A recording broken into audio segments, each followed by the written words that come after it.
The tax committee to order. We don't have a quorum yet. Members, we're going to take Representative Davids now moves House File 318, I believe it is. Representative Davids? Is that right? Is that the right number? Yes, Madam Chair, 318. Yep. 318. And members, Representative Davids and I were just talking about his bill, and Representative Detmer slipped me a cupcake. So it's Representative Detmer's birthday tomorrow and his wife's birthday tomorrow, which I think is why he married her, but he claims he didn't know that.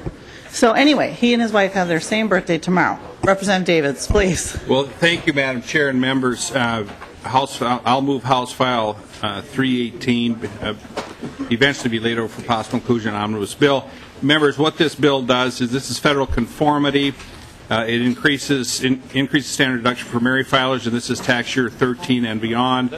There's an increased income phase out for the working family credit and increased Section 179 expensing amounts. If you look at the bill, there's a whole lot of other stuff in there that our chair was so gracious to carry through and have signed in law, House File 6. So basically, those are the three things we're looking at. And maybe, Madam Chair, if Ms. Manzi could kind of give a little better description of what each of those does. Yes, thank you, Mr. Chair. Members, you know, I just want to say, Representative Davids and I were just talking about this. The House has always understood why conformity is important. It's been very bipartisan.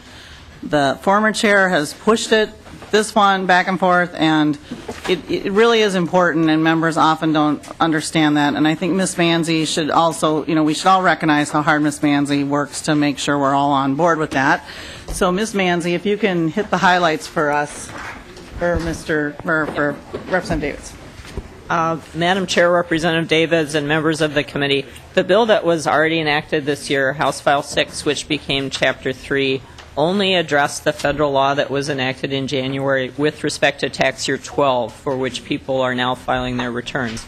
That federal law made a lot of changes that were permanent, that have become permanent parts of the federal Internal Revenue Code, and it also extended numerous provisions to tax year 13, after which they will expire and they'll have to go through this exercise again. Representative Davids, House File 318, with the A4 amendment, would update to the items in the January federal tax law for tax year 2013 and beyond.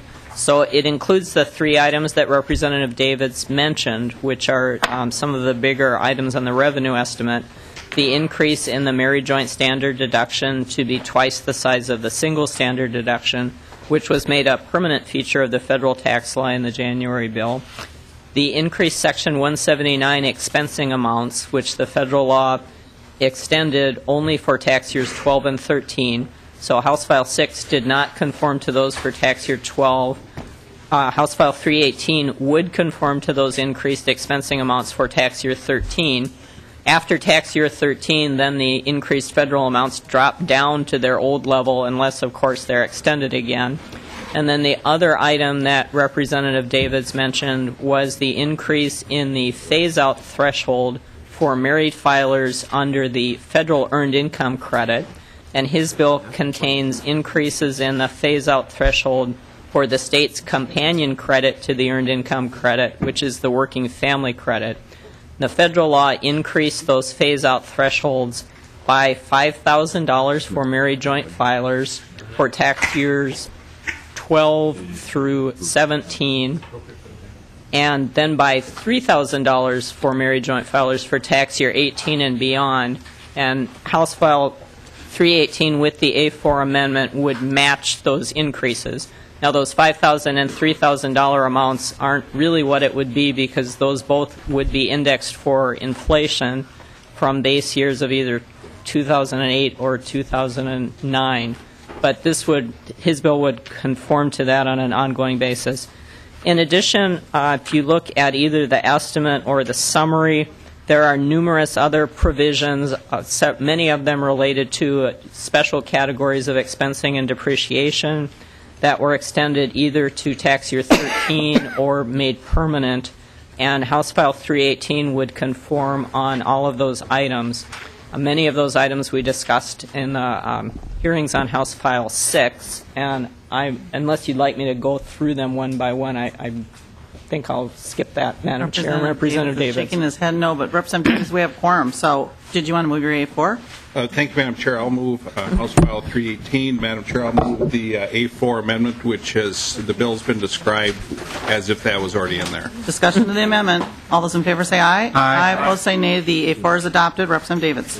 Thank you, Madam Chair. So I think basically that's it, unless there's any questions. Also, while I have the mic for just a second, I think it was last week where I talked to the department, I think it was Ms. Von Mosch, regarding the estate tax issue, and was quite concerned about that, expressed some concern. I would just like to report that the department has met with the Farm Bureau and the Farmers Union on the estate tax issues, and they put some language together that I think is very favorable for the small business folks and the farmers. So I just wanted to give an update on that the department did work with those two groups, and they got a bill put together that I think is very satisfactory. So I thank the department for that. So basically, we have House File 318 as amended. Madam Chair, I'd stand for any questions. Is there anyone who wants to testify for or against this bill? In Representative Davids and I were talking, I have asked the staff, actually they've helped me, this frustration we've had in the House with the Senate, I guess we're not really supposed to say that, but the House really has tried to do this conformity, and we always have this problem of how do we pay for it. And, conformity is really just tax cuts for people and convenience in a timely fashion. And so one concept that's been done is to just adjust the brackets to pay for it. So you don't have to always go do battle with the other body to come to resolution, and people can sort of automatically get their tax relief. That's one option. Ms. Manzi and Mr. Michael have come up with another option as well, and I just want to offer them as amendments, and then I talked to Representative Davids, if this is all right, withdraw them, just so we can all hear what they are and think about them, because at the end of the day in the omnibus tax bill, I think the two of us would like to do conformity. We can see the revenue estimate makes it a hefty price tag, but our taxpayers are waiting. So if that's all right with you, Representative Davids, I'm just going to have Ms. Manzi go through them. Thank you, Madam Chair. Thank you. And so if we can get both of those amendments passed out, I have not even seen them, but maybe Ms. Manzi can start talking about one of them, the concept. I don't think the language will really mean much to us as we look at it. So Ms. Manzi. Madam Chair, I don't know if the pages also have the one-page descriptions of the amendments, which maybe if they pass those out at the same time. Yeah, we should get that one helpful. page is the top priority. Yes, if you can pass it out at the same time, because the language is more esoteric, citing federal tax law. All right, Madam Chair, first I think I'll discuss the A6 amendment. There are two of them, the A6 and the A7. At one point we had the A5 and it fell by the wayside. The A6 does what Chair Linchewski described. The A6 is essentially the same as Representative David's A4 amendment with two differences. And the first difference is that it would not conform to the increased Section 179 expensing amounts for tax year 2013. So that brings down the cost of the bill. If you look at I guess first of all, if you look at the revenue estimate for House File 318 with the A4 amendment, you see that it's got a rather large price tag. It's Ms. Manzi, I'm going to interrupt folks. Does everyone have what we're looking at here? Okay, it's in your packet. This is Representative David's revenue estimate as he just amended his bill. Okay? So Ms. Manzi is going to talk about kind of a subversion off this one-pager to see if we can figure out how to stop having our taxpayers wait for conformity. And if it's not going to be acceptable, I understand. I don't really know how they work either, but it's just an option here. So you kind of have to look at these two sheets. Ms. Manzi. Hey, Madam Chair. So the revenue estimate, you see, has a impact of $15.1 million in fiscal 13, $189.3 million in fiscal year 14, and $83.2 million in fiscal 15. So it's quite a large revenue impact in this biennium. And this has always been an issue in dealing with federal conformity. It tends to be items that the federal government has chosen to do. And then if Minnesota wants to make the tax filing system simpler for their taxpayers, well, here it is. You get to, have a couple $100 million of expenditures in this biennium, and you didn't get to pick which ones they were going to be. They were chosen by the federal government. So Representative Lincheski asked us to come up with a way to make this sort of more automatic and less difficult from the money standpoint, and that is what the A6 amendment attempts to accomplish with respect to this particular federal law. So the A6 amendment does not do the Section 179 expensing, and then it contains a couple of sections that adjust the individual income tax brackets. Those are on, let's see, those would be sections 7 and 8 under the amendment. They're on pages 3 and 4 of the bill. Now, when you look at the language of the bill, that's a little deceptive because the bracket amounts that are in statute are the brackets as they were set, in tax year 2000, which is the last time that the individual income tax rates were changed. So the dollar amounts that appear in statute are not the dollar amounts that are actually in effect for tax year 13 because those are adjusted annually for inflation. And that's what the next section of statute does. And that section of statute also appears in the A6 amendment as Section 8. So if you have, at this point, the one-page handout, that shows you in a table near the middle of the page what those thresholds really are in tax year 13 under current law and what they would be under the A6 amendment. So if you look at that first table, the 7.05% rate under current law begins to apply when taxable income reaches $35,481 for a married couple filing jointly. So the income over the $35,480 and then up to the threshold for the next bracket, which appears in the second table, is taxed at a rate of 7.05%. What the A6 amendment does is it lowers that threshold at which the rate changes from 5.35% to 7.05%, from $35,481 to $31,841 to pick up additional revenue at the 7.05% rate. And then it does the same thing with the threshold for the 7.85% bracket. So that would decrease from $140,960 to $118,120. The final column of those tables shows you the maximum additional tax that a filer affected by those bracket changes would pay.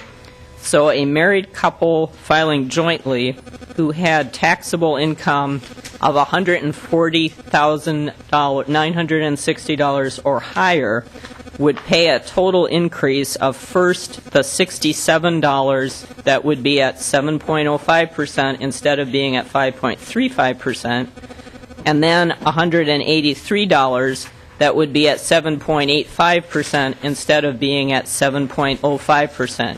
If you had more than $140,960, you wouldn't pay any more because all of your income over that amount is already at the 7.85%. And you can go through the same calculations for the single filers and the head of household filers. There is an estimate, and I don't know if that's if the pages have that or it's been distributed. Ms. Manzi, I don't know that we need to get into the detailed estimate. Okay. It's more the concepts, I think, for members to understand what's going on here. Some people will view these in tax increases or cuts, but just kind of what are the two concepts? So Sure. Thank you. Madam Chair, I only mentioned the estimate because that would show that when you take these new brackets and you apply them and you do it together with House File 318, then these changes in the brackets offset the revenue loss through federal conformity. And it doesn't do it on each fiscal year basis, but over the course of the budget period, it nets out. And that's because when you look at the estimate for the bill with the A4 amendment, you see that it's sort of an uneven pattern in when the revenue impacts occur. So that's the intent, that's the concept, is for the bracket changes to offset the revenue impact of the federal conformity, and that is what the A6 does. Okay. Now, the way that I adjusted the brackets was to try to put the revenue gain from the bracket changes into the brackets that would receive the benefits of the federal conformity items.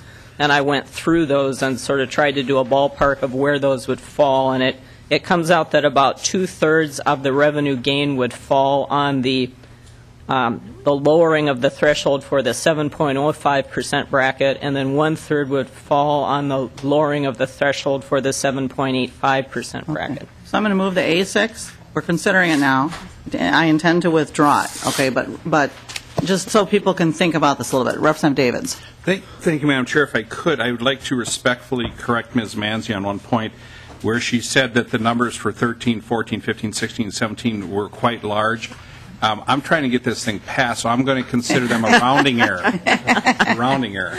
So. Thank you. And I don't think we have these revenue estimates that you're referencing, so maybe we had a miscommunication. But I guess before we go jump to the A7, the way I'm thinking about the A6, if you look at the A6, it looks like a tax increase, right? I mean, everyone sees that. You know, if you make 35 and you are going to get an additional tax of $67 by doing this, but you're paying for your tax cut. Okay, so it's supposed to be revenue neutral, and you're not always trying to find the money. And we've seen bipartisanly, everybody can't come up with how we're going to get the standard deduction done.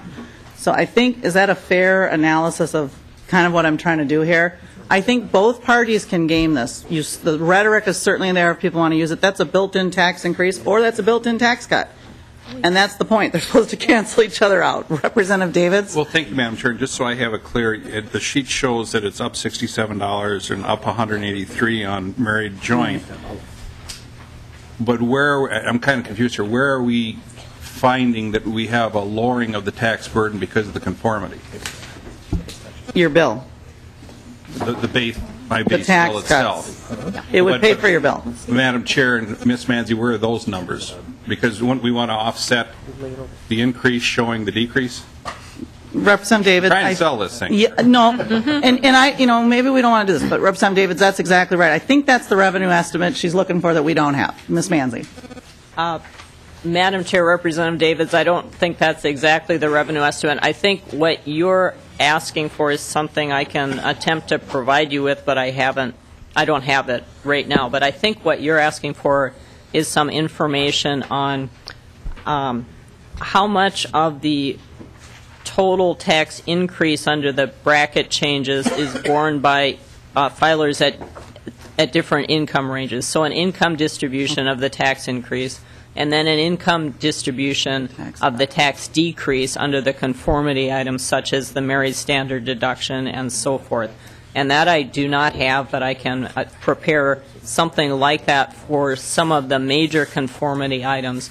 Many of the smaller conformity items we simply don't have the data on, for instance, where some of the accelerated depreciation items fall across the income distribution and so on. But I can certainly do that for the married joint standard deduction and the working family credit item. The standard deduction tends to fall more on, I guess I'll say, income levels below $100,000. At higher income levels, filers are more likely to claim itemized deductions, so they're not going to benefit from that. Now, so these tax increases in the table sort of suggest that the higher income groups would have a larger tax increase, and that's true as individuals, but there are fewer people at the higher income levels than there are at the lower income levels. So there would be a lot more people who would be paying the $67 who would be paying the $183. And I think when I worked out these brackets, it worked out so that about 2/3 of the total revenue gain was coming from the lower group and 1/3 from the upper group. So I can certainly work up that information and provide it to you. And thank you, Madam Chair, and I'll talk to Ms. Manzi offline on that because, and I think you're right when you talk about the standard deduction, the phase-out work and family credit, and the increased Section 179 just depends on what somebody's doing. I mean, if they're going to be able to exercise that. So. Yeah, and Madam Chair, Representative Davids, Representative Linchesky's amendment does not include the Section 179, so that wasn't an issue in setting the brackets here. Okay, so I'm going to withdraw the A6. I'm going to move the A7, Ms. Manzi. And we just want to get the concept out here and finish with Representative Davids' bill so we can get to Representative Clark's bill. Ms. Manzi. Madam Chair, the A7 amendment is more conceptual and attempts to make more of an ongoing solution to the federal conformity issue that the legislature seems to confront year after year. This bill would direct the commissioner to prepare an estimate, which they do already every time that the federal government enacted a new tax law that affected the definition of taxable income, and determine what the effect of that was on Minnesota income tax revenues. If the new federal law was determined to affect individual and corporate franchise tax revenues in an amount that was less than 1% of what those taxes raised during the course of the year, then the commissioner, and if the things that were in the federal law were extensions of items that Minnesota had conformed to in the past, so that would be, for example, things like the higher education tuition deduction or the educator classroom expense deduction, or the increase in the phase-out threshold for student loan interest, or, if Minnesota were to choose to conform to the married joint standard deduction, then that would be an extender item that Minnesota had adopted in the past.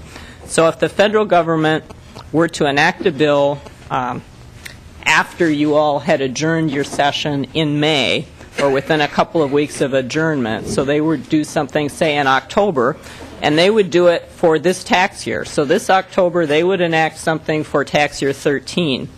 And the commissioner made a determination that those things, that there were things in that bill that were just extenders to tax year 13, and that those things would have a revenue impact on the state of less than 1% of individual income tax and corporate franchise tax collections, then the commissioner would be directed to adjust the brackets in the manner that is done in the A6 amendments to offset that change, and to do that automatically so that they would be able to prepare the tax year 13 forms, and there wouldn't be a period of uncertainty at the start of January, February of tax year 14 as to what is Minnesota going to do with regard to these provisions.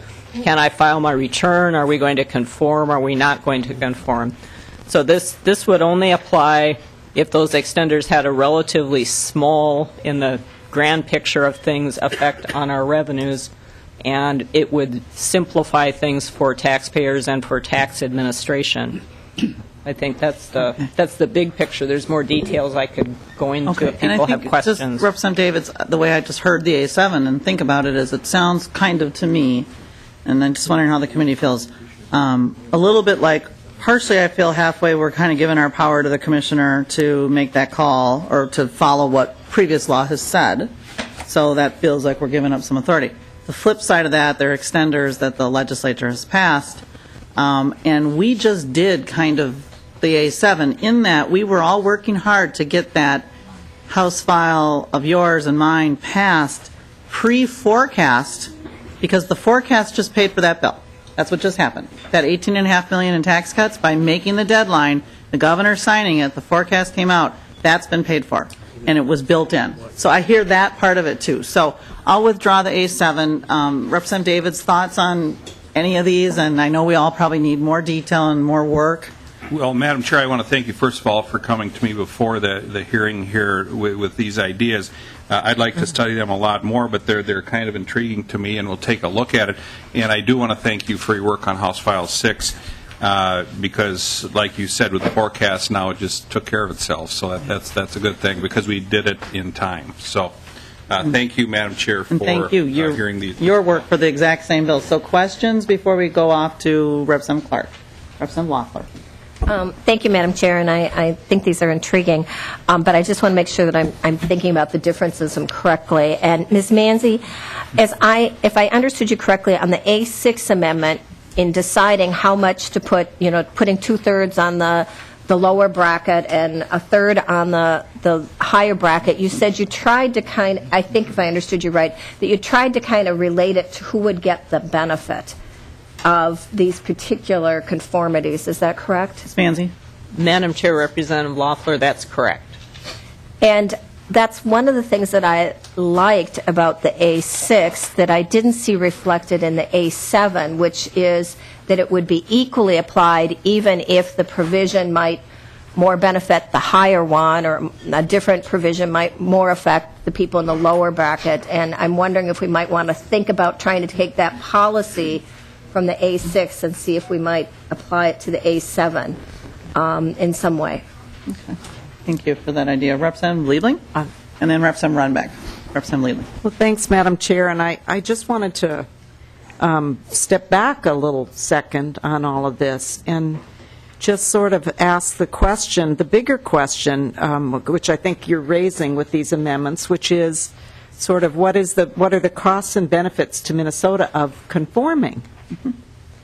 And, I think there is a sort of a question that when we conform, we're kind of saying whatever Congress did, we're going to try to do that as much as we reasonably can within the bounds of our fiscal ability because of simplicity. So we're kind of letting Congress take the lead on that to set Minnesota's tax policy to a degree.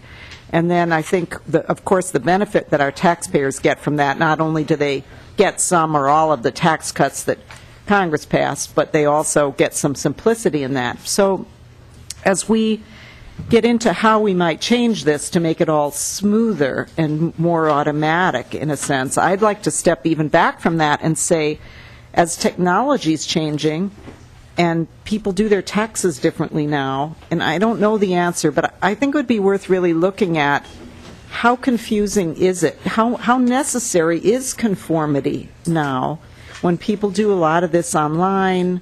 Are there ways to make that whole thing simpler? I know that Minnesotans have an expectation that they'll be able to work closely off their federal taxes to do their state taxes. But I wonder if, and I'm kind of curious about how other states do this as well. I don't really remember hearing much about that, but I just wonder if there aren't other approaches to doing the simplicity piece for people, because there is always, I do see what you're trying to get at here, and I just wonder if we've already we've assumed that conformity is still a really necessary and important thing, and I just wonder if that's still a correct assumption. So I don't want to take too much time on it. I want to get to Representative Runbeck, but I think Mr. Michael, if you could just comment a little bit, and members will recall when Representative Davids and I were trying to get conformity passed, I passed around the M1 form on the floor that showed everybody, all the complexity that was going to happen if we didn't conform. And because we conformed, that whole form went away. Yes, there are people who are able to hire accountants who can weave through this themselves. I think there is incredible complexity still, and people having to go back and amend their taxes. But I think you're raising a really good issue. Do we want to just conform? We are a state that keys off the federal taxable income, and there are some states that do not. And there's plus and minuses, and that's what I'm going to ask Mr. Michael to maybe talk just for a minute about why would we conform or not, and kind of what's in it for the taxpayer. Madam Chair, Representative Liebling, I think, it's a fairly complex issue, and there are some things that failing to conform would impose very large burdens. There are other things where it would not. And the things you need to think about are particularly timing differences, and by that I mean things that affect both business taxpayers and individual taxpayers. For business taxpayers, it would classically be things like depreciation. So if Minnesota does not conform to federal cost recovery / depreciation rules, that compels those business owners not just to sort of enter a few more numbers in their computer or their accountant doing that when they do it, but over time you have to keep records of those different allowances because it affects each year's computation of income, and when you dispose of the asset or when you transfer it, you would have to keep records of that. On the individual side, where it would present very large problems is with regard to retirement plans. There are some states, for example, Pennsylvania, I'll cite you one, that chose sort of not to follow the federal retirement plan rules because they had constitutional problems. with doing that. They had a constitution that sort of prevented them. And so, for example, they didn't allow deductions when contributions were made to IRAs, and so then they want taxpayers, when they get distributions, to be able to recognize the fact that they didn't make contributions. You can just imagine what the nightmare of record keeping it is. And of course, we're all human beings, and people don't keep records. They can't find files from, one day to the next, much less 30 years later after they're retired. So there are provisions like that that create very large problems. On the other hand, if it's just, a K-12 teacher who's deciding, gee, do I get to take my $132 that I paid for instructional materials for my class? Sure, that's a big deal. Not a big deal. We don't conform. Their computer adds that back when they're doing it if they're not filing things by hand, and it's not a big deal. So it's sort of a mixed bag. It's absolutely true that the fact that we have so much better technology now makes complex taxes easier to deal with. But the other thing that's important to think about in this regard is not just the computational and compliance complexity, but it affects planning complexity. Because people make decisions based on tax law. And by having the state deviate, and again it relates importantly to these sort of multi-year commitment things, they're saying, oh, okay, I've got one set of rules for federal purposes and another set of rules for state purposes. Suddenly their complexity of saying, should I do this or should I do that? Should I invest in this kind of investment or put my money into this kind of retirement plan versus another kind of retirement? Suddenly the degree of difficulty for that complexity has gone up. And we all know human nature is such that our world is way more complex than most of us can adequately deal with. And so that's the other thing you need to think about in making these decisions. There are other states who have had, you mentioned about other states, there are some other states who have amended their constitutions to allow them to automatically update because their courts, like Minnesota's court, said you can't do that. We're, in this case with this A7 amendment, we think that the legislature probably can do this if it's something it's conformed to before, because then you're not really delegating power to Congress, but you're saying, hey, we've done this before and we want to continue to do it. And Congress has gotten into this mode where they're constantly enacting temporary tax laws that they constantly extend, which puts us into this sort of annual crisis mode. And this A7 is just a way to try to deal with that. Thank you, Representative Runbeck. Well, thank you, Madam Chair. And I was just going to add, I think in terms of the planning aspect, that this affects millions of people in Minnesota, and if it is sort of a finite group of tax deductions that we've typically taken and the feds typically offer, then it seems like it would make a lot of sense that, we don't have to make these decisions over and again, and we don't have to reinvent the wheel. So it seems to make a lot of sense. Thank you, Representative Davids, for the discussion about it, and I hope we'll just continue to work on it. Who knows if we can come to agreement, just you and I, or if we can even get things rolling to get through over to the other body. But I think everybody who works at the Capitol and follows this watches this little game every year or two, and it becomes a political football while the taxpayers are the ones just sort of waiting for us to all get our work done. So I really appreciate you allowing me to have the conversation with you and the committee taking the time to hear about it. And House File 318, members, this really is something we have to do. So I appreciate Representative Davids you carrying this, because this is tax relief our citizens are waiting for. Representative Davids. Thank you, Madam Chair, and thank you for putting the A6 and A7 amendment out there for discussion. We will study that and visit about that. So I'd just like to thank you and the committee for their time. Thank you. With that, we're going to lay over Representative Davids, House File 318, for possible inclusion in the omnibus tax bill. Would someone like to move Representative Clark's bill? Is she here? I've seen her. Here she is. Come on. She's come in and out. Representative Paymar would like to move Representative Clark's House File. Do you have the number? 885. 885 for possible inclusion in the omnibus tax bill. And you know, I should say, members, I've had a number of people ask me about voting on this today. As you know, we're not voting on this as most bills. And Representative Clark introduced the non-tax provisions as a separate bill, and then that committee can hear those. We're just going to keep this bill right here. We had some confusion on the floor, and she withdrew her motion so that we could just hear it here, and they can hear it there, and then the tax committee can decide what it wants to do with the alcohol tax issue later in the year, whether or not we want it in the omnibus tax bill or not. So, Representative Clark, welcome. Thank you, Madam Chair, and thanks for hearing this bill. And members, there are two amendments that I'd like to have you put on so that we could get it in the order that... So Representative Amar moves the A1 amendment. Discussion. All those in favor say aye. Aye. Opposed say nay. Motion carries. And now Representative Amar moves the A2. A6. A6 or A2? And Representative Pamar now moves the A2 to get the bill in the form the author would like it. Discussion. All those in favor say aye. Aye. Opposed say nay. The A2 is adopted. So now, Representative Clark, is that it? Do you have the bill the way you want to talk about it today? Thank you. Okay. Yes. Don't have the A2. Yes. Coming now. I believe, If we could just, Do you want to go back? no, we don't need to. Just, Okay. Thank you, Representative Garofalo. And, you know, members, I apologize if I just went through that. You know, we generally have let all authors just put their authors' amendments on and talk about them the way they intend them to be. So, are you okay, Representative Garofalo? Okay. Thank you. Representative Clark, please, your bill as amended. okay, Madam Chair, so this bill is a bill that would increase the taxes on liquor, on wine and beer.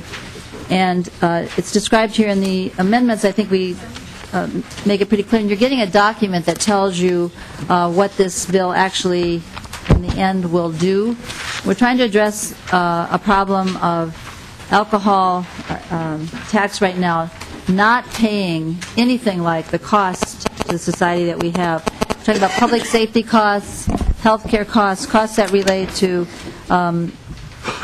everything from prison costs to what it costs for a person to go through chemical dependency treatment. And as you get these folders, and I think if we're running short, we have some more that are coming in. Did everybody get one? Okay.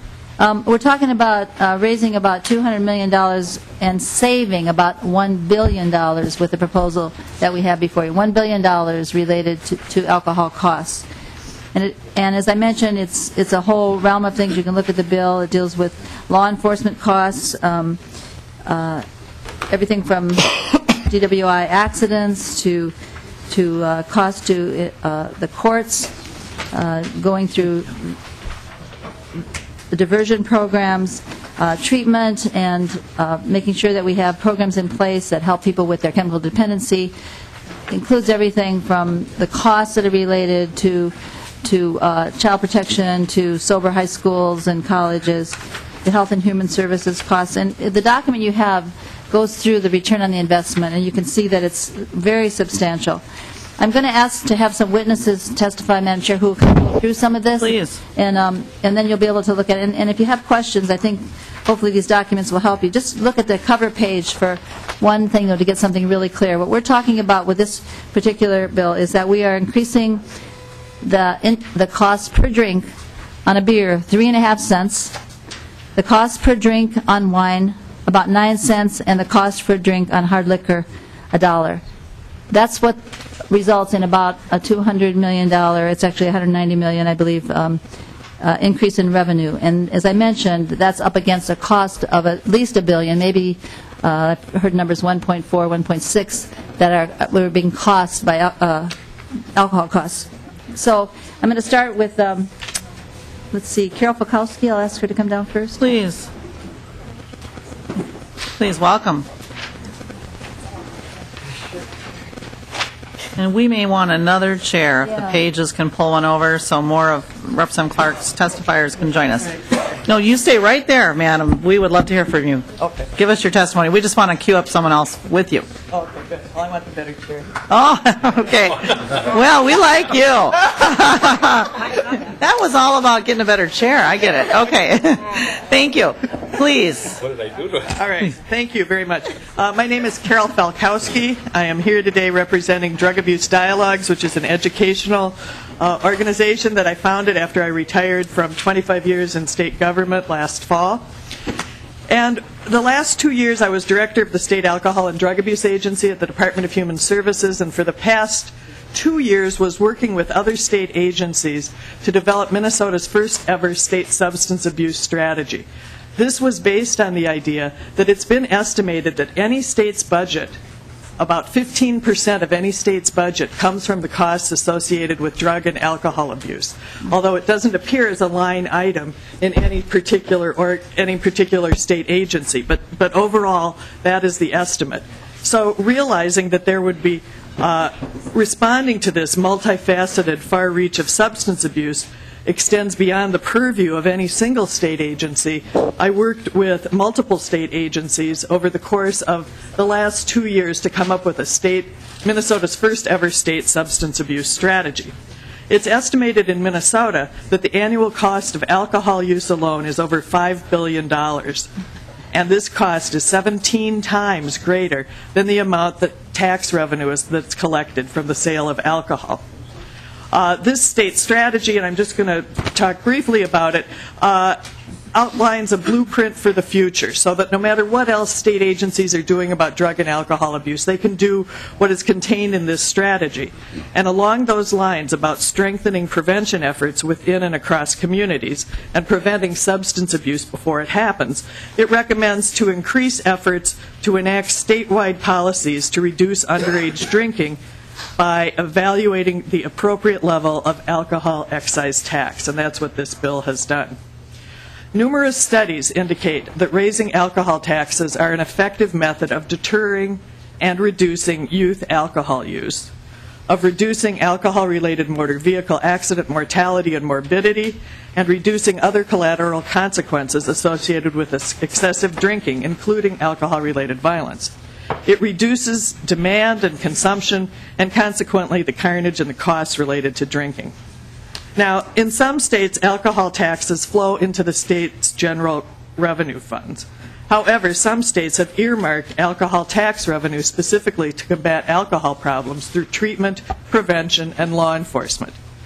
Other states earmark part or all of the revenue for programs such as alcohol research, alcohol beverage control offices, local government, state building construction, pension relief, transportation, and ironically, the state grape industry. Arkansas, Ohio, Oregon, and Washington use the tax revenue for that.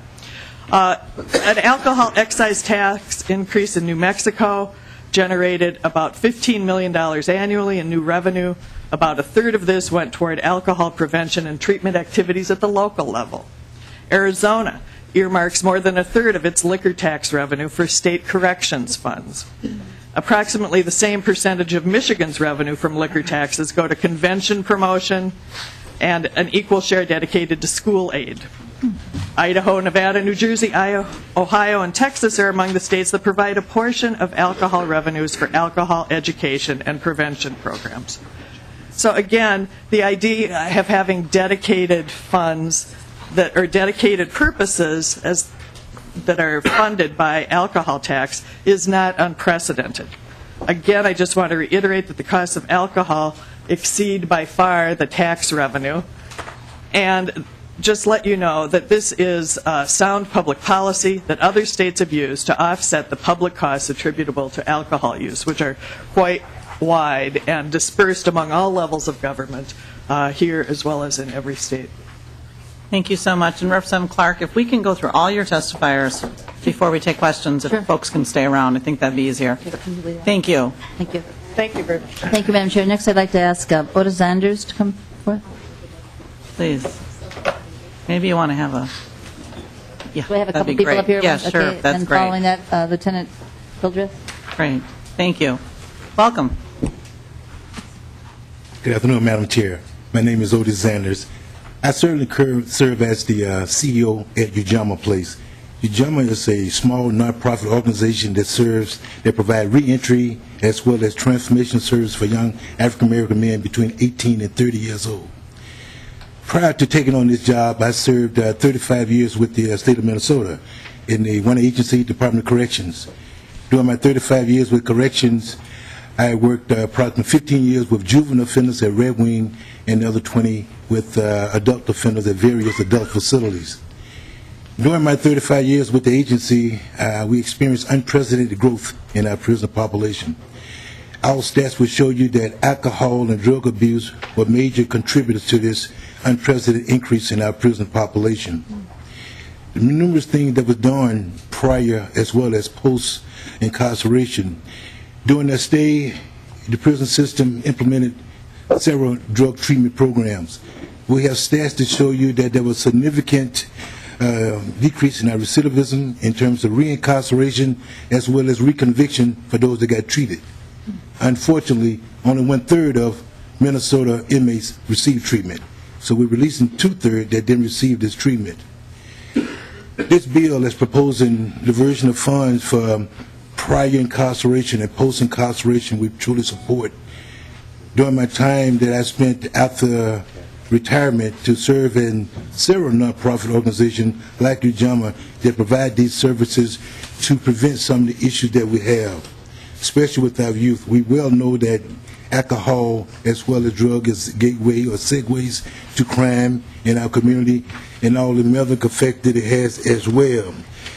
We're talking about the unacceptable behavior that these drugs and alcohol do provide for underage as well as on the health care agencies that we know of. In our program, I think it's important that we have issues in our community that address these at the grassroots level. They talk about the actual prevention level. We understand that in this state there should be a last resort, but unfortunately services are needed. The money is needed to provide this. I think this inevitable, this diversion program will provide not only treatment, but it would enhance our education delivery. Programs such as UJAMA, we provide those kind of relapse prevention programs, as well as education attainment, housing assistance, employment assistance, family reunification, as well as trying to prevent contact with the penal system. We truly feel that this investment will allow Minnesota to have an immediate return on its investment. The cost of treatment varies from $7,000 to $15,000 per person, opposed to average of maybe $38,000 that's in our prison system. So immediately we will see a benefit not only our society but the welfare of people that remain out as law-abiding citizens as well as taxpayers. So a program like UJAMA and to be able to see this bill introduced, we very much support it and hope that attention be given to pre-diversion as well as prison release programs to capture the elements of this deadly disease. Thank you so much for your testimony. Welcome to the committee. Yeah. Thank you so much.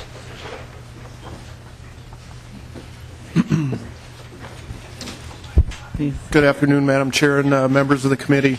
I'm Lieutenant Chris Hildreth. I'm a commander from the Minneapolis Police Department, and I've been invited by the representative and our government affairs people to address your committee about House File 885. My agency is one of the largest in the state. I oversee in my capacity 800 licensed liquor establishments, and the effects of alcohol in the city of Minneapolis are significant. I want to highlight two events that happened in the very recent past that are probably things that all of you have seen on TV and in the news, and give you a little bit of financial highlights from that. Last year, a licensed liquor establishment held an event that was actually outside of legal guidelines. Youth attended, alcohol was consumed, and as typical in my 30 years of law enforcement, alcohol reduces people's ability to think straight, and the result was some fights that started to brew in a crowd. Ultimately, the police department was called to this establishment. 4 people were shot. 3 of those were innocent bystanders, and the labor cost just for the police department for that one incident on that night was $15,000. I did not tabulate the cost of the hospital stays. 3 of those people were in intensive care for quite a long time, and the costs are significant. Several of those people were indigent people, so those costs were taken up by the state to pay for those medical costs. Another incident occurred several years ago when youth that were fueled by alcohol were celebrating the event of the Gopher hockey team winning a game. And it turned into a large-scale riot. I had hundreds of thousands of dollars in damage in the Dinkytown Entertainment District area in many of my licensed establishments. I had many students that were hurt. I had police officers that were hurt. We had several hundred police officers from multiple jurisdictions respond. I don't have the dollar cost figure for that, but I can tell you that it was in the hundreds of thousands of dollars. And the lawsuits that ensued after that event were significant. My agency does, on a regular basis, weekly, undercover stings for alcohol compliance with licensed liquor establishments. We also investigate incidents of illegal alcohol sales in tippling houses, as well as party incidents where people are illegally drinking and are underage. My agency's been the recipient of dollars from this fund that's before you to take dollars from these tax dollars, put it into special funds, and grants are given to law enforcement. I sat here through your tax hearing earlier, and you understand as well as I do that the federal government has cut a lot of things and forced a lot of stuff to the states. The result of that is that there's less and less money for law enforcement to do our jobs. Local government aid cuts to the city of Minneapolis have significantly impacted us. I used to have an agency doing this work of 13 people. With budget cuts, I'm down to 5 people to do this type of thing. I rely on grants to help do some of this undercover work, to pay people. I recruit decoys that are people that are typically in law enforcement programs, and we try to use this as a tool to recruit people and get them to be police officers. I've had to share these grants with many other law enforcement agencies over the years, and I don't any longer get the grants because there's not enough money in the fund anymore. Other agencies get to take a turn getting that money. So though I'm the largest agency in the state, with 800 establishments selling alcohol, we're one of the largest tax generators in the state through our entertainment districts. The funds are less and less each year, and passing a bill such as this that puts more money in there helps the state. Fire departments years ago learned that if you do prevention, you'll have a lot less deaths, you'll have a lot less fires, and it's the same way in law enforcement. Those grants allow us to do preventative things. I work cooperatively with the University of Minnesota to study alcohol and violence-related incidents, and we try to work smarter.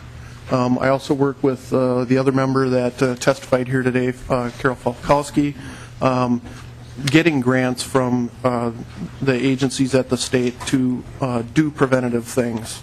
The last thing I would like to leave you with is that this isn't just about money, it's about people's lives. As I had testified about one of the incidents where 4 people are shot, daily in my 30 years of law enforcement, I deal with a lot of death. From 2009 to 2011, there were 344 deaths just related to DWIs in this state. For pedestrian deaths related to alcohol, there were 117 deaths and 275 serious injuries. With motorcyclists involved with alcohol, there have been 140 deaths since 2009 and 584 serious injuries. That's just the people that died, and it is an incredible toll, emotional toll on the people, the citizens of the state that are left behind after those people die. Alcohol in licensed establishments and elsewhere has a huge impact on people. It kills a lot of people, and it affects a lot of lives. And my comrade here from the prison system, I would echo his comments. I did a search right before I came here, and the categories of crime that we see in Minneapolis every single category of crime from small to large is affected and has alcohol or drugs involved. Over 75% of the people that we arrest have alcohol or drugs as an issue involved in the case. It's a serious thing, and greater funding is needed, and the passage of this bill to increase that funding would greatly help us. Thank you, Lieutenant Hildreth. Thank you for being here. The next testifier, please. And Representative Clark, we also have folks who want to speak against the bill, too, and questions. So I don't know how many more people you have. I guess I just saw. Okay. So they might want to all come down. Might be easier. More of them. So is it? I have 4 names still. Is that right? Well, or 5 that are left, you mean? Yes. 1, 2. Looks like 4, 5. Yes. Yes, please. So maybe everyone can kind of tighten it up a little bit. We have to adjourn it too. So, please welcome. Madam Chair, thank you.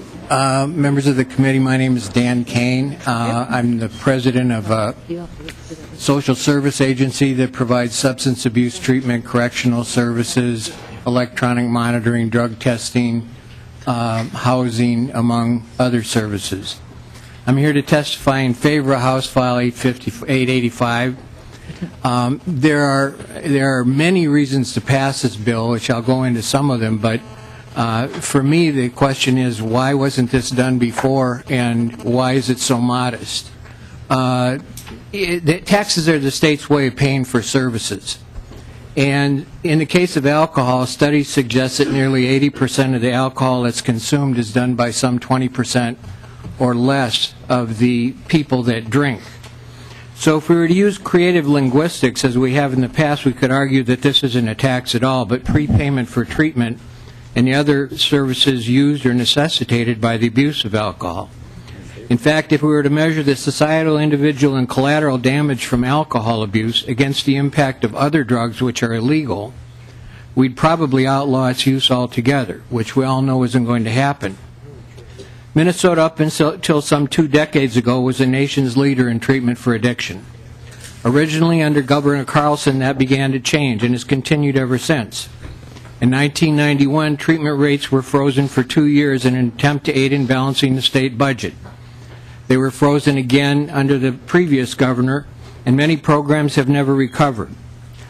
Prior to that, and again in an attempt to control costs, authorized lengths of stay, both in inpatient and outpatient programs, was curtailed, and dollars previously directed to treatment were siphoned off to pay for a largely ineffective assessment process that was only repaired in the last 5 years. Treatment access was further eroded when Tier 2 of the Consolidated Chemical Dependency Treatment Fund was eliminated. That provision provided access to treatment for the working poor. And now with the implementation of the Affordable Care Act, or Obamacare as many people like to call it, much of treatment reimbursement will be shifted to Medicaid, which doesn't pay for residential services.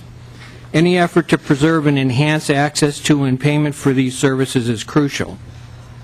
Now, the entertainment and beverage alcohol industry will lobby against this bill, arguing that they can't absorb the costs and jobs will be lost.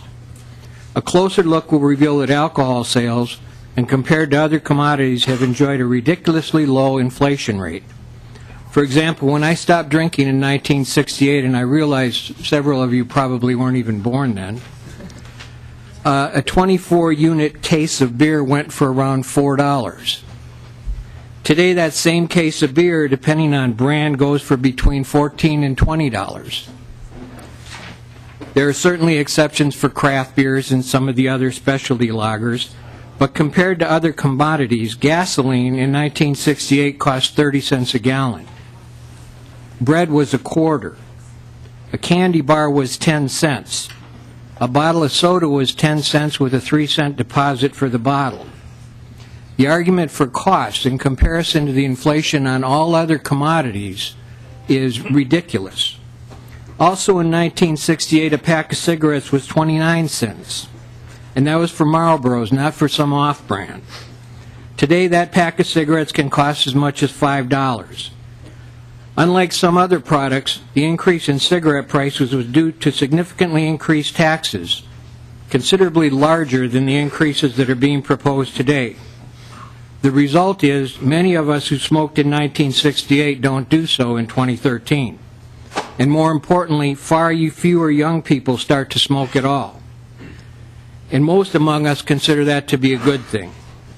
The impact on behavior, poverty, illness, employment, and family stability is much less negatively impacted by smoking than by alcohol use. And smoking does not lower inhibitions to the point where people would hurt innocent bystanders in automobiles or increase compulsive behavior to the point of family violence and other bad decisions. As I said when I began, my concern is that it hasn't been passed before, and it's been watered down to the point where the price point will not likely have the same deterrent effect the increased cost of cigarettes did. Nor will it truly add enough to the resources needed to adequately shovel up from the fallout of alcohol abuse. But the last time the alcohol tax was raised was 35 years ago in 1978. So if history repeats itself, and it takes that long to do it again, it may make sense to raise the bar even higher, or at least index for inflation. In my estimation, there are only 3 reasons to vote against this bill. 1, you're opposed to any new taxes. But as I said, if you want to categorize this as a fee, which has been done before, the argument is stronger here than in some other areas where that jargon has been used in the past. 2, the beverage alcohol industry may reduce their contribution to campaign chests. And 3, alcohol is a drug of choice for many powerful people, some of whom may be in this room. It's a drug whose impact on society should be offset by the people who use it the most. And this is a way to do that and pay for needed services. Thank you very much for your time. Thank you, Mr. Kane. Are you Mr. Hurley or Mr. Mishik by chance? Madam Chair. Yeah, Representative Garofalo? Thank you. And Madam Chair, I know you want to get through the testifiers, but there was a point made there. But there's a point there that I think needs to be addressed. There are members of this chamber on a bipartisan basis who are opposed to this proposal, and it has nothing to do with the amount of campaign contributions that are going into their coffers. Advice for future testifiers coming up in questioning the motives of members on a bipartisan basis, that somehow our votes are steered, that my opposition to a huge tax increase in alcohol, or members on the other side of the aisle who are also opposed to this tax increase, are somehow tied to the fact that we have contributions going to our campaign. It's insulting, and more importantly, it's an ineffective lobbying technique to sway members of this body. Thank you, Madam Chair. Okay. Are you, and I didn't hear that, Representative Garofalo, I so, did, Madam Chair. okay. Okay. Many of us heard it, Madam Chair.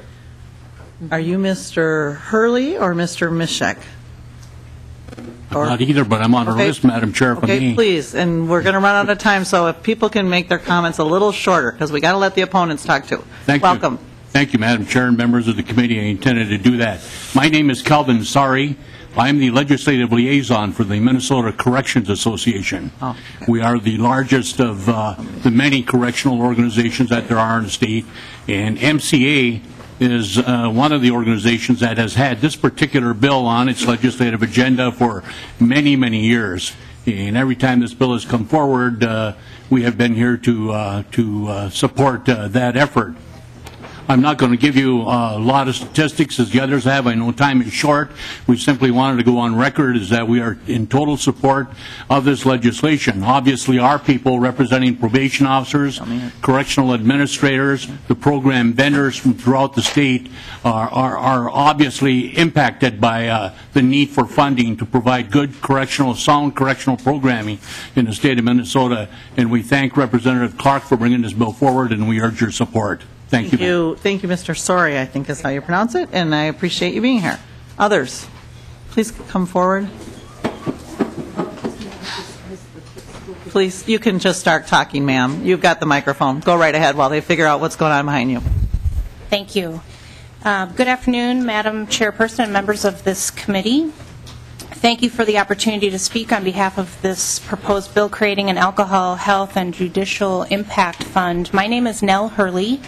I'm the director of Minnesota Recovery Connection, and I'm also a person in long-term recovery, which for me means that I have not used drugs or alcohol for over 15 years. I know that the issue at hand here is money and taxes, and I understand that you have the very difficult job of creating viable and agreed-upon solutions to deal with the deficit we face in our state.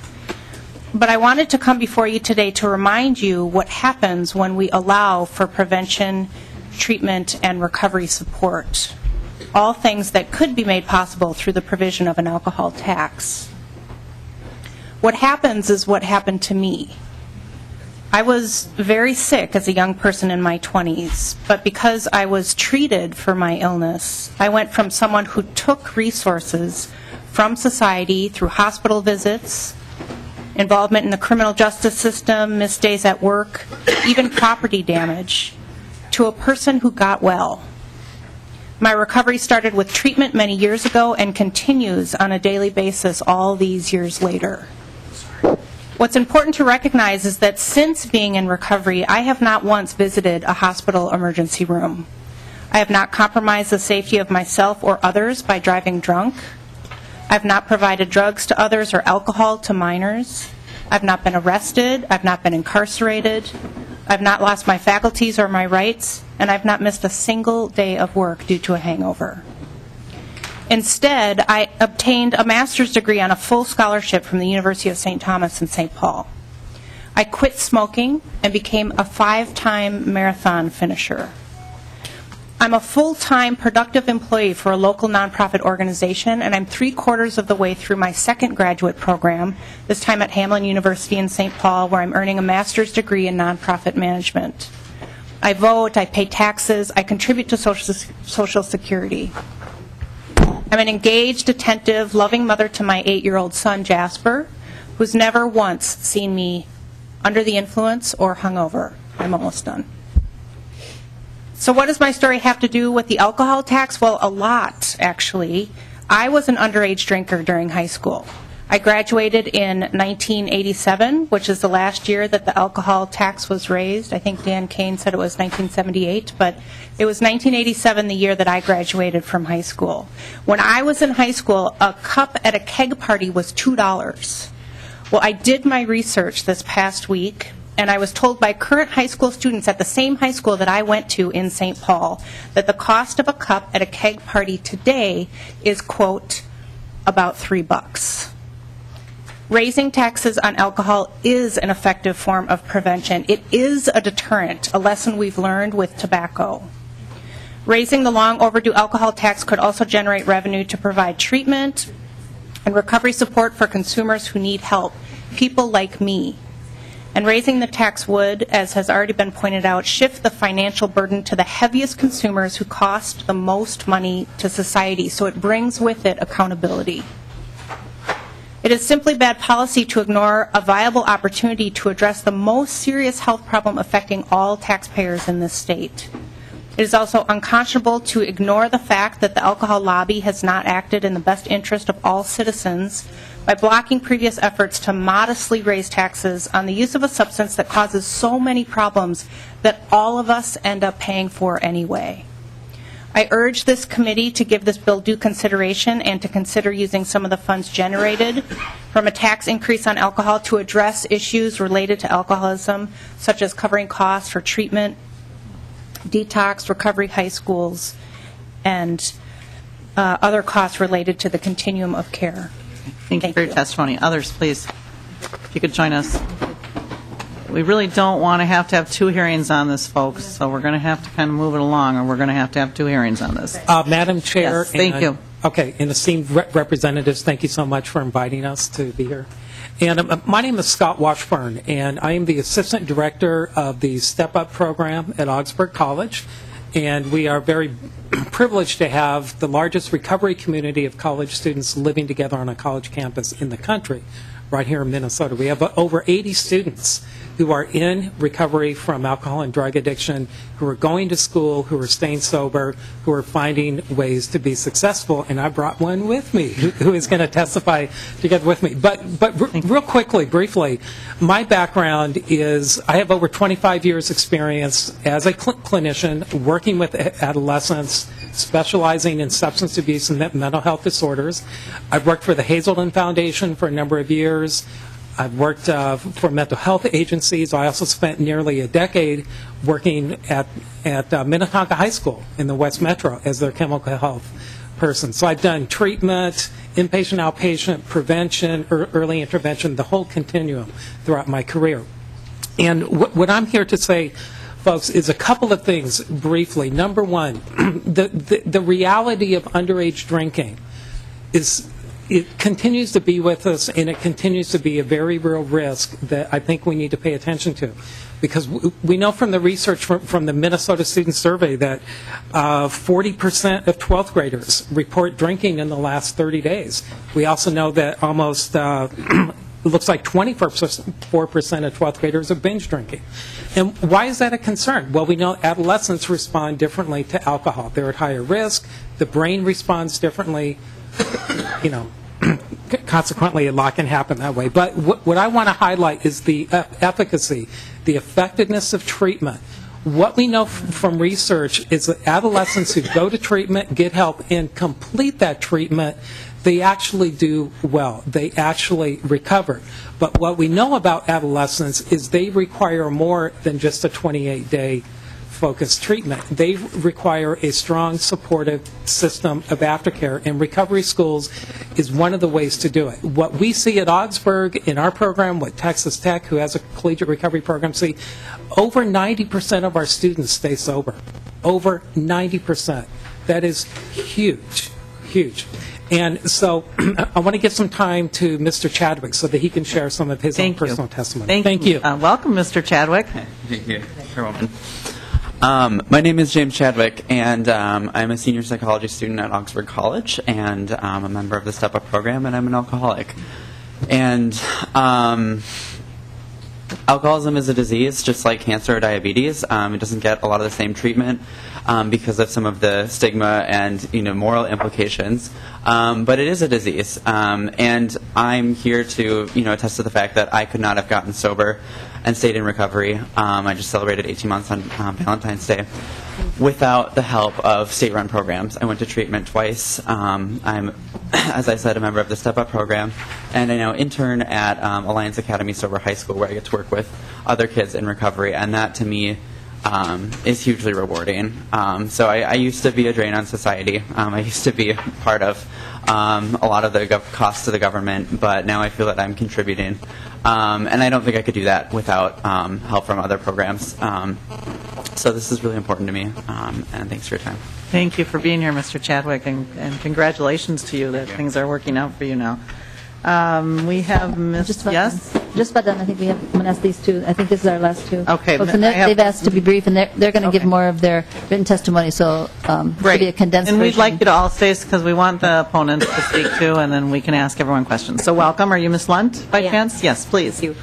Madam Chair and members of the committee, my name is Teresa Lunt. I'm an Osseo Area School Board member, and I'm also the community chair of Partnership for Change, a local coalition of youth, parents, schools, and community groups that are working together to reduce drug use among youth and young adults in northwest Hennepin County.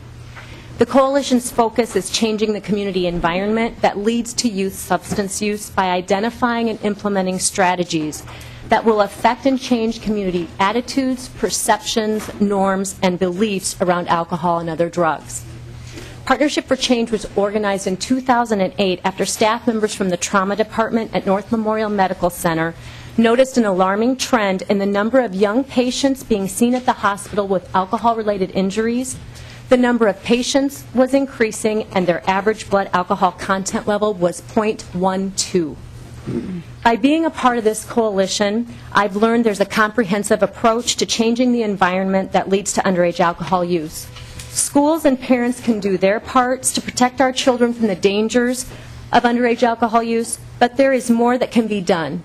And as legislators, you can have a powerful impact on youth access to alcohol.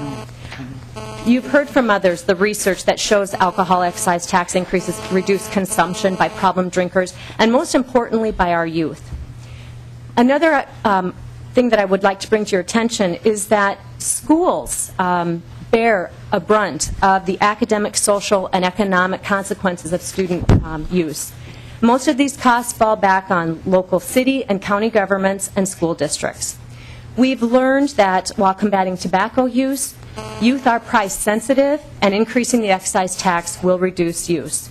As a parent of 2 children and a school board member with a district of over 20,000 students, I believe it's imperative that we all do our part to keep our children safe and healthy, and I ask you to support House File 885 to increase in the alcohol excise tax so that you will do your collective part to reduce underage alcohol use. Thank you. Thank you, Ms. Lunt. Appreciate you being here. Welcome. Thank you. Good afternoon, Madam Chairperson and members of this committee. My name is Charlie Mishek. Thank you for the opportunity to allow me to speak on the proposed bill creating an alcohol, health, and judicial impact fund. I'm here as a member of the Minnesota Association of Resources for Recovery and Chemical Health, which is known as MARCH, an organization that represents the substance abuse providers in the state. You've already heard from other speakers that this idea of a user fee or an alcohol excise tax has been advanced before, and in fact even passed by the legislature, and only to be vetoed by the governor. And also you've heard that about 20% of drinkers consume about 85% of all alcoholic beverages. And the proposed increase of this tax would generate $186 million to pay for criminal justice, law enforcement, treatment, detox services, and prevention. The 80% of Minnesotans who drink relatively little would not be appreciably affected. Currently, the economic burden of alcohol use in Minnesota includes costs for public safety, medical treatment, law enforcement, fire and emergency response. You've heard some of this before, but most of these costs fall on cities and counties and are paid through property tax revenues. The costs of detoxification services are specifically excluded from the same funds that pay for other types of chemical dependency treatment, and this has been a burden that the counties bear. If they could get some relief from this, I'm sure the monies that are now devoted to covering detox could be used for other services within each county. Since much of the focus of this session of the legislature is focused on taxes, and many creative suggestions have been put forward, I urge this committee to give this bill due consideration. I benefited from exposure to treatment many years ago myself, and I've been a law-abiding, tax-paying voter for many years. I know that in our current economic climate, with the looming shadow of sequestration on the horizon, it seems prudent to me that a small increase in the excise taxes for the sale of alcohol would not only create a small reduction in our annual budget deficit, possibly allow for some property tax relief for the counties, and most importantly, provide, at least in part, funds that could be used to deal with the problems that the abuse of alcohol causes all of us. Thank you. Thank you so much. Thanks, everybody. I know there's others who want to want to demonstrate support, and thank you, Representative Clark. Maybe we'll be able to get them in if we hear from the other side for a little bit. Folks who have concerns about Representative Clark's bill, please come forward. Did anybody want to testify in opposition?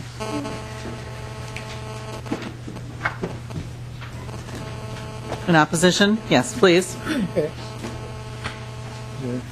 Go right ahead. There's a bunch behind you. So.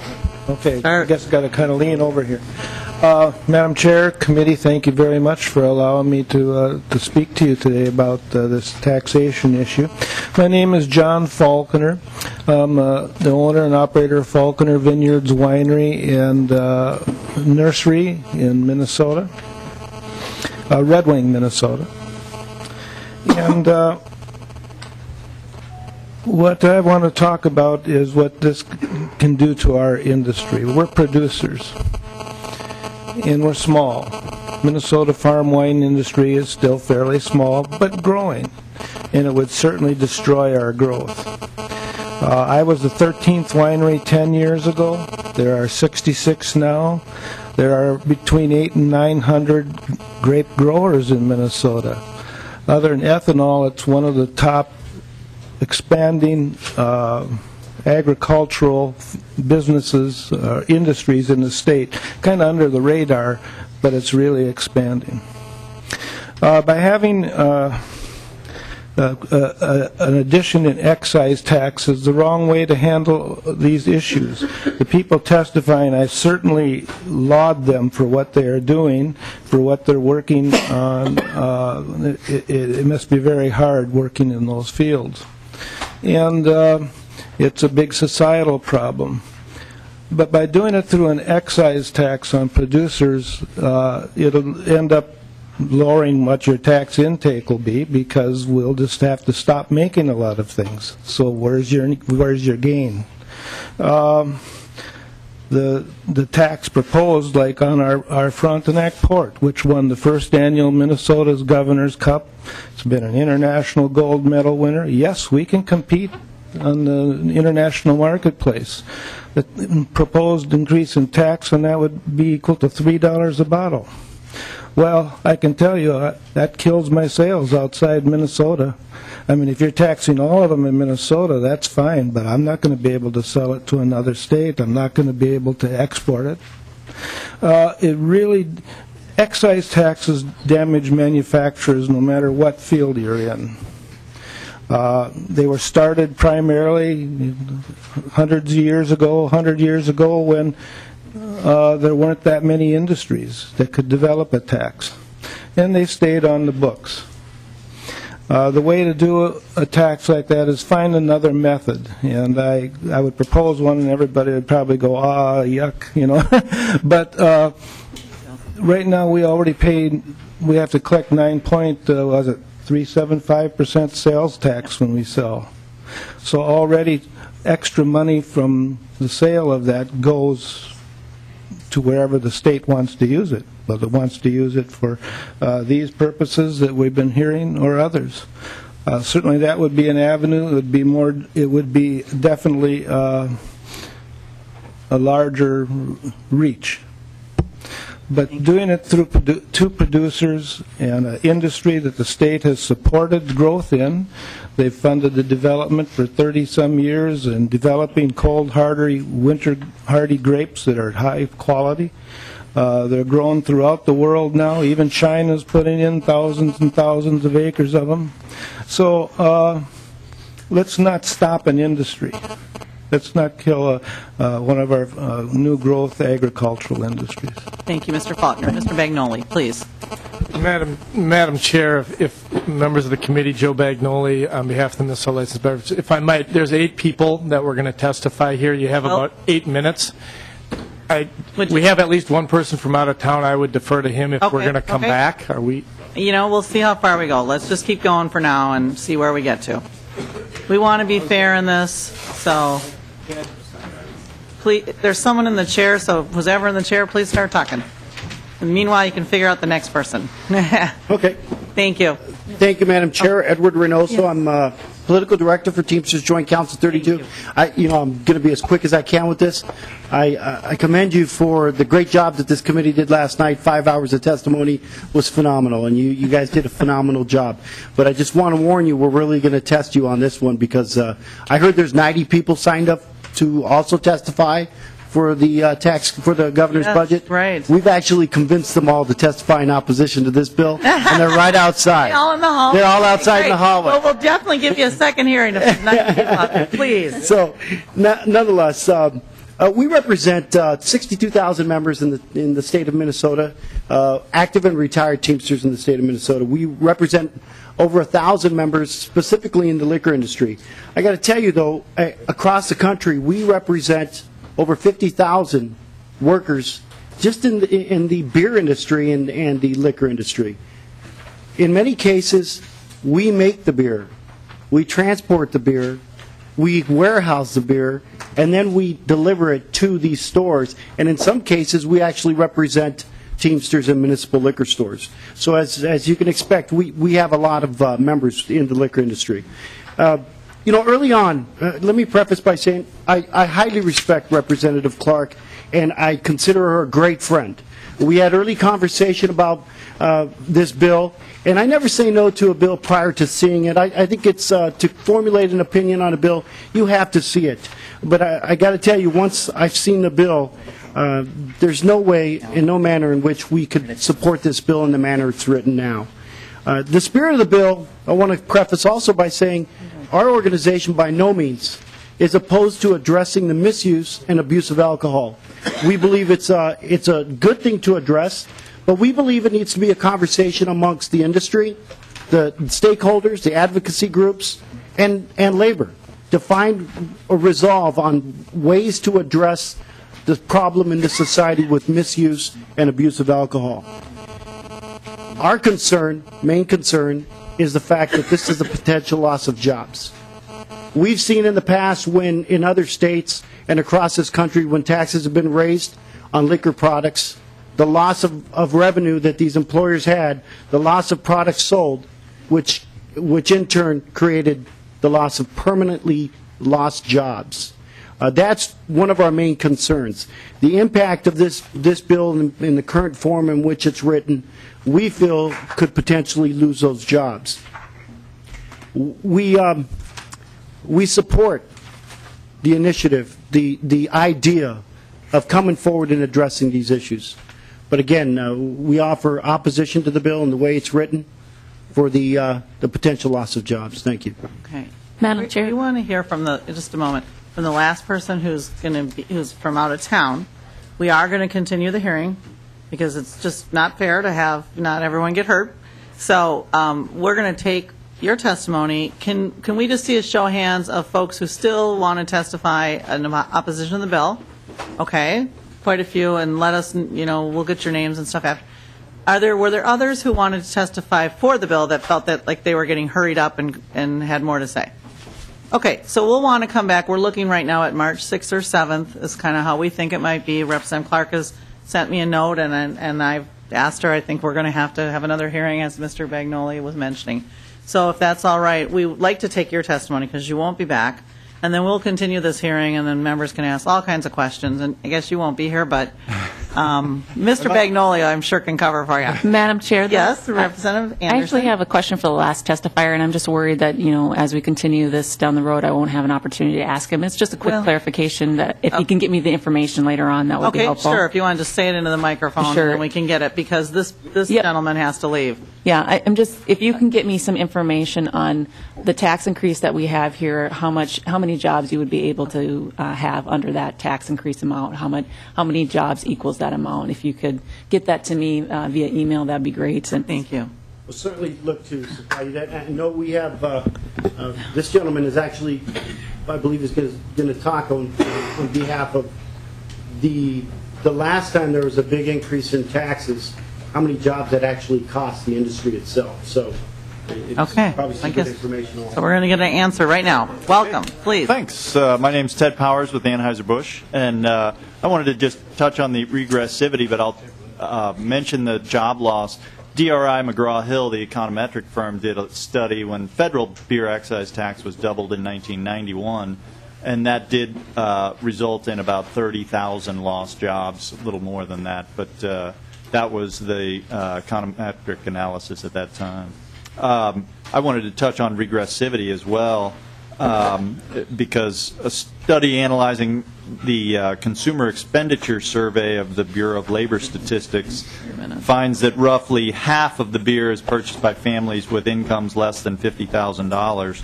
So clearly a regressive tax, and the job losses as well. And the only other point that I'll make, and I'll be brief, while we oppose the higher taxes, we do brew our beers to be enjoyed responsibly by adults. And for the past 30 years, Anheuser-Busch has been a leader in promoting alcohol responsibility. And since 1982, when our first responsible drinking campaign came out, Know When to Say When, Anheuser-Busch and our wholesalers have spent about $930 million in national advertising and community-based programs to prevent underage drinking and drunk driving. So, and I did appreciate the Teamster testimony. All our breweries are Teamsters. They brew it, they package it, they warehouse it, and they deliver it. So very much appreciate that as well. So thanks for the time. I appreciate the opportunity. Thank you, and thanks for everybody for your understanding. I'm sorry we just couldn't get it all in by the end. That was probably mostly my fault because we talked about federal conformity too long, so I apologize. We're going to adjourn, and we'll let you know as soon as we can. We'll try to get the continuation scheduled. We're adjourned. Thank you.